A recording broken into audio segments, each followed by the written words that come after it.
Mbote mingi na bino bandeko na ba Congolais na pesi bino mbote na bino bandeko na bisika ni surtout bozali. Boka matambote uche pa ndeko na bino mama Elia Nitu, j'espère que bolamuki malamu naza ko banzaka keska bandeko nso bazali bolamuki malamu. Ngai pe na kote na ngai nzambe ya mawasali ngolu na sili kolamuka malamu kasi ndenge tobi mikolo nyonso ke ata toza kolala toza kolamuka biso o tozali à l'abri tokolo babongo po place biso tozali kimia ezali bitumbeza te tozolala na kimia toza kolamuka na kimia tokozelo kwa kolia tozotia na munoko toza kolia kasi makanisi na biso nyonso eza obe na mboka na biso na mboka ya Congo epai wapi mitema ya biso so ba Congolais ezali mikolo nyonso tozaka na kati ya kolela tozaka na kati ya mawa batebele ba suspendre kutu makambo bazalaki nango ya kosala sozo kanisaka kete makile ya bana mboka Kongo eza kotanga ozomona ke na posa ya kosala eloko lingi kosala ezate yangwana bandeko na toujours na kada ko réveiller ka mémoire na biso bato surtout botala kanga eso okute na ngamba liboso na za maman Elia Nitu na saka ba émission na ngebele na réseaux sociaux na sengi na o s'abonner wana na Elia Nitu TV après avoir ko s'abonner ou activer cloche de notification pour que o rataka ba émission te ba émission za la kebele to saka ba émission mingi c'est vrai que miko toza focaliser na makambo etali Congo pour ezamboka na biso pour kimia za na kati ya mboka te yangwana mwa mikolo mingi komona ke mwana journée maman toza ko poster ta émission moko azo tshimna ta mwali ka moko o etali mboka Congo pourquoi pona bandeko o baza na kati ya kolala pongi o baza na kati ya mabunga bako akolamuka mais sinon à part wana vraiment to na concept na biso sur le mariage to solo du vrai du vécu donc du quotidien et on to solo la ka na kati ya émission na biso na chaîne na biso ya Elia Nitu TV to betaka masolo o ezali penza ki masolo éducative ezana ba émission culinaire ou l'extra bana na biso kolamba ezana ba émission ou l'extra ndenge ni muto ko vivre vie na yo marital. Alors lelo na tongo ya lelo toza déjà toza le 7 janvier 2025 année 2025 bandi na mbutu 2025 bandi na ba problème ebele 2025 bandi vraiment na passe pour na mboka na biso Congo. C'est vrai que en Afrique ba passe pe ezali na bamboka musume toza na kotala pa na biso na mboka oya Congo. O bomoni bu na che wana boza komona bana o boza komona ezali bana bitike bana o bazangi ba papa bazangi ba mama ba parents na bango ba kufi te po ba bela kite ba parents ba kufi po ba rebelle nde ba bomi ba parents na bango ba rebelle nde ba bomi botala bana ndenge bazali soko za mama bocho tele émission aboye soko ki passe na motema te na ebite bana oyo batikali bana bitike po bazangi ba parents bitumba na gomeza makasi bandeko bitumba na gomeza makasi siko eloko eza kokamusa biso ba mususu oza komona ke Congolais azola ba préféré rebelle ya kozwa mboka ndeko na ngai o préféré rebelle ya kozwa mboka poza na Kisasa o elekaka na bagoma oyebi yango te to poza na bandeko na goma te yango zo ba ko préféré rebelle aya kozwa mboka Congo mais soki rebelle azwi mboka Congo ndeko komi esclave soki rebelle azwi mboka ndeko komi esclave à vie déjà ko tozaka ba demi esclave sikoyo soki rebelle azwi mboka to komi ba esclave ya vie boyebi ke mboka na biso binemi bazinga yango bandaka la tolia na bango to mela na bango binemi bazinga biso bazo contrôle ya 4 coins ya Congo bandaka la babane kokota malembe bakoti bavandi penza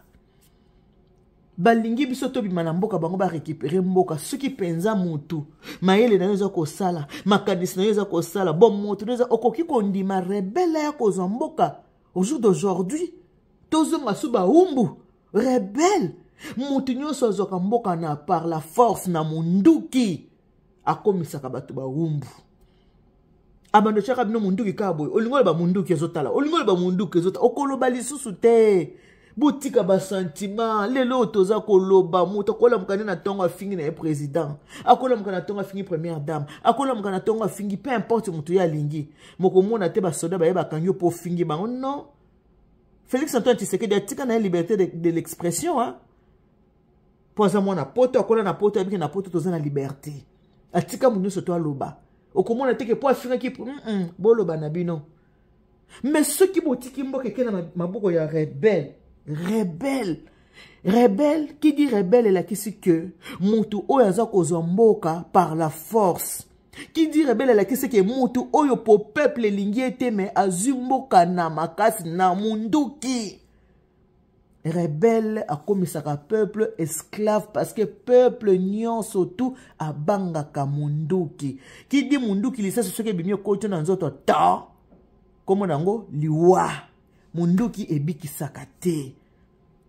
Congolais la muka na pongi tika sentiment Congolais tika haine tika ko inandeko na Congolais lele se lave en famille bilama na biso abosoto soko nango biso na biso kasi kotendre munguna la main kotika rebelle kota na mboka ezali erreur moko soki moto sali yango ondimi rebelle ko mboka diriger yo tina katia kunda okomi limbisa tu vas pas te pardonner okomi limbisa te tina katia kunda na yo ke rebelle azo mboka tango alela so tango moto ko zo sous présidence akoko zo lisusu mboka na bitumba te tango alelo ezali tango oyo ke mapona misalami bato baponi mokonzi ya mboka nini akoki ko diriger bango ezali tango ya kopesa rebelle loboko te boyo kananu kolela bana ndenge bana baza kolela yo muto za kolinga rebelle akota na kati ya mboka azo mboka par la force soko oza papa to oza mama ata persona oboti te yo kana ndenge kolela ya bana yo avant sa décision na ya soka Neke Jehova Jireh, Mungu kwa nini Goma inakamatiwa na warebelelo ime? Mungu kwa nini wadui wanasimama Jehova Jireh? Mungu mina kuomba amani ndani nchi yetu ya Kongo ime, amani ndani ya nchi yetu ya Kongo. Kwa nini Mungu wangu? Kwa nini ime? Mungu mina kuomba Jehova Jireh, amani ime, amani Jehova Jireh. Mungu wangu teke kuwa na amani ime, wafele watu ongeze kwa Jehova Jireh, na ndio maana mimi nakuomba amani ime kwa uwezo wa jina Yesu, amani ndani ya nchi yetu ya Kongo ime. Mungu wangu, kwa nini Goma imekamatiwa na warebeli? Kwa nini ime? Kwa nini Jehova Jireh Goma inakamatiwa na warebeli ime? Kwa nini Baba? Kwa nini Yesu? Oserosto madi wa Kongo wapige kelele. Oserosto Jehova Jireh. Mungu wangu mina konesha pia Mungu wangu Presida wa Kongo Jehova Jireh. Molende Jehova Jireh. Mupatie akili Elohime ya kuongoza nchi yetu ya Kongo Jehova Jireh. Kwa uwezo wa jina la Yesu Kristo. Amen. Ole jina lako lipewe. Wana bomoni bana bauti kolela na Swahili. Bana oyo ba rebel babomi ba papa na bango, babomi ba mama na bango, bana batikali bango moko.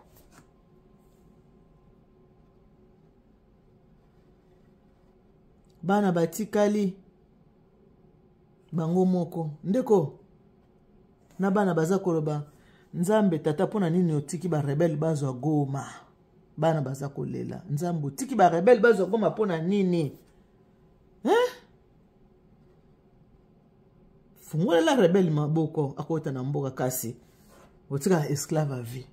Na mboka na biso tozana na 4 langues nationales. Tozana Kikongo, tozana Kiluba, tozana Swahili, tozana pe na français Kikongo, Kiluba, Swahili, français yangote. Ndeko na biso oyo ye azabongo ndeko na biso ya mboka ya Angola. Kasi aboko kanga munoko na ye habite. Na kovanda kimia te fona loba. Aza penza muta mapinga soda. Alobi fona loba.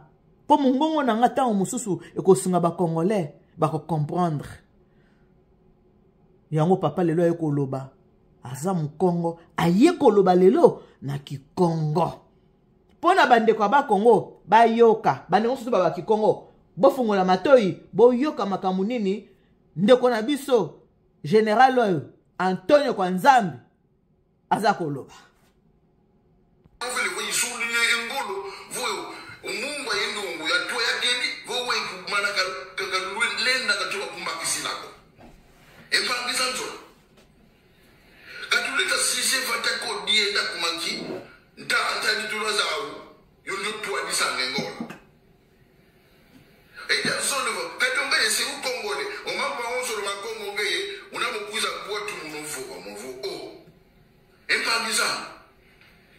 Katuleta vila kanako.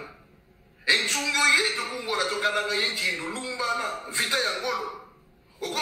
Congo démocratique toyenda tayilanga ito wantu omuno busia kala yonkukulu wanene kuna Congo yaenda kuudilwa busia kala ipanisiti yanene kuna Congo yaenda kuudilwa katuvila kanako ensumbiza mpashongora kakala zao ukosimule Congo démocratique toyenda kalanga ito wantu ya muunulungu vena yejitu yetu bakinu kuna simu ya Congo démocratique ene tatu ondio tanda mpati yoninga maluki ya Kagame na kibake mbanza uncho ya Congo démocratique ukwa yito mpumba ziminika singa kuza kote kuma onkwaloko kana mvene toke ngulu ya tuwenu uye mungwa ombazimila kemone toke ushumuna donga na mtu kaka omeso kwenda kaka kwenda kumangi mkwaloko ya ni mtu Kagame na kibake Congo ya oncho ombazimile mosikuza tumbu kukusimudito yetu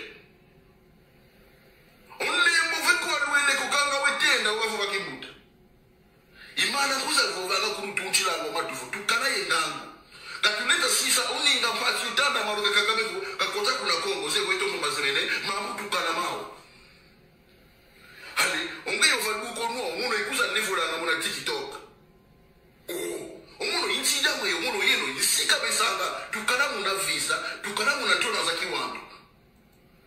Ano kukatu akwa Kongo etuba nefulanga mpangi yabu mzimu na nzomosi enzonzi kabikondo angako wotu natanta na yapangizuza kwa Kongo inzola kwa ndinina katika tuleta sisa kombeni sata lumui vyondoki wakagame kesa koto kukongo kumaki itutuzo onza wa Kongole tubasisa munapasi tuindula unatatuka konsuki indu ilumba lukungola kuna simule Kongo tuwainda ngaita wantu kama vaya la bela kuna jambi ya malazi kachikwe kukunga bakotanga tukana muna kimosi tukana mmoja nika miambo tulekela kumosi tuasikamela kukimosi tukana mmoja ntinya sole tuabuila kukimosi impangiza mzolo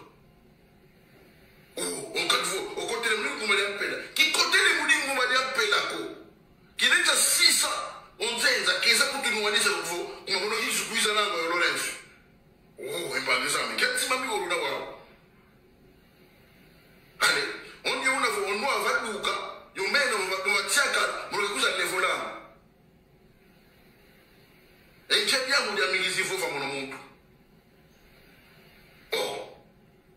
kizeko voka didikwe kunzana wine nemiya una yao kitabakisa omune kuza levola kuza bundurana omuno nasibe kumwa kuya levola ngileta lempeto ina yao kimpeto la kwenda level la wantu tuka munauzo tukana munanguiza omuno yimu waneno yimbu njema embu tuvuka lubakisiko luyuvula mana ovela munamputu ena ovela engolo yingi ya kenye putu utusasila ameki tobakisiko inkuiza ngawa mshikula mnauza kusasila ino wantu tuka muna ububu tuka munauzo wa tuzavano moko muna mambo masikila Kamza kumula kumuna mufaka kisore kita vuate kumaki ketuna kiamboteko ayabeta buku mukofo kuna Congo démocratique kitu yitompe tani mchungi tofongo yetu mwana chunga vita ukusimu ya Congo toyenda kiloma na maingi mafuva ko katuka tando ma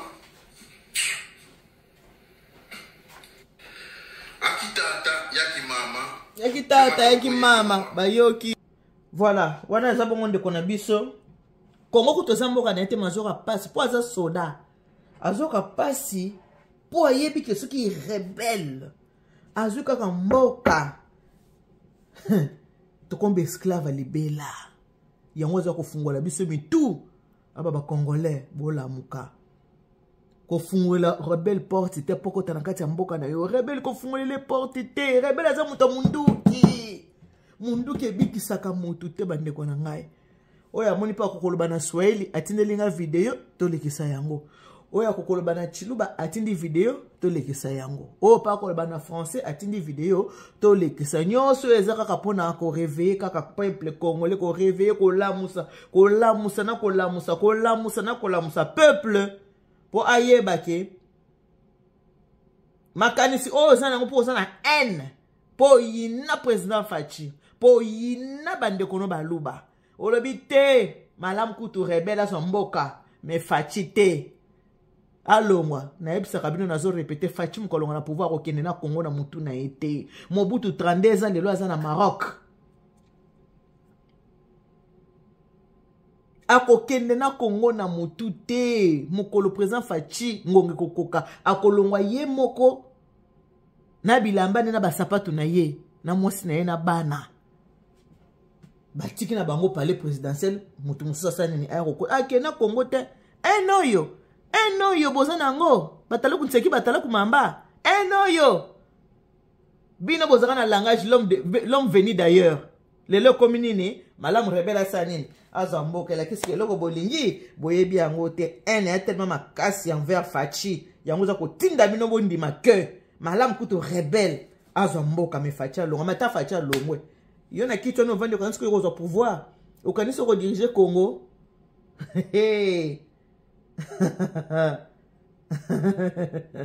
Pona lelo tosiki wana. Que Dieu vous bénisse. God bless you. Mungu anubariki tata nzambe kalusaku muna nzamba ndu benchane bana betu bons. Waza amato ya koyoka. Ayoka. Bye bye.